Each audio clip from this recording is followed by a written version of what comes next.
Hello, this is Logan T. Smith reporting from my backyard on March 23rd, 2013. Debate continues here in Victoria over whether the speed limit should be lowered on residential roads.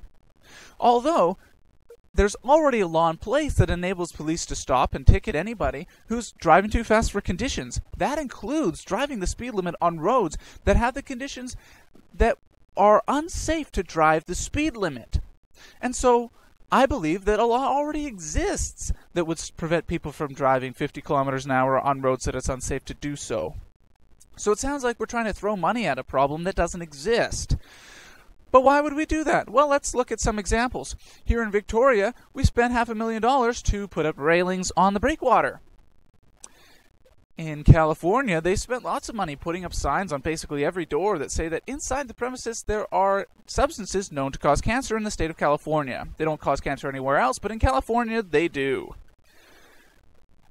Besides, she says that we're trying to catch up to Europe by lowering the speed limit. I don't know how slowing us down is going to help us catch up. But really, do we want to catch up to Europe? I mean, this is the continent that we left. Besides which, have you been to Europe lately? Have you driven on the roads there? The residential roads that have the lower speed limits that she's talking about are about as wide as a local car. That's right, our cars are as wide as those roads. In fact, even their cars, which are considerably narrower than the common car here, are already too wide to fit two cars on them at a time.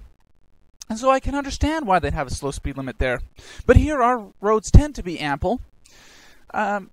Besides which, Europe is not really a country I think we want to, or a continent that we really want to try to catch up with.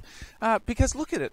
Yes, we fall behind them in the number of riots per year. We fall behind them in the number of countries on the brink of bankruptcy. We fall behind them in the number of currencies that are basically doomed. Yes, this is really the continent that we want to catch up with. In more local news, on Good Friday, we will have Fifth Friday Filth-Free Funnies here in Victoria on Quadra Street. And it's interesting how you could say that this is the first show of its kind in Victoria hosted by Logan T. Smith. And it's interesting how grandiose a claim you can make if you get specific enough. Well, let's look at sports, for example. How many sports claim to be the fastest something? Well, hockey's one. It claims to be the fastest team sport. Get a little more specific, and it's the fastest. Badminton claims to be the fastest racket sport, even though it's only recorded as the birdie leaves the racket, and almost immediately it slows down to being much slower than basically every other racket sport.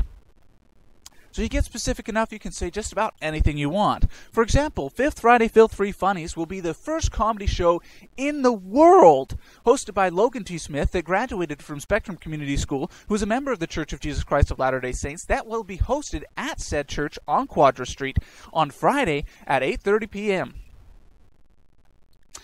And that's how it looks from my backyard in 2013.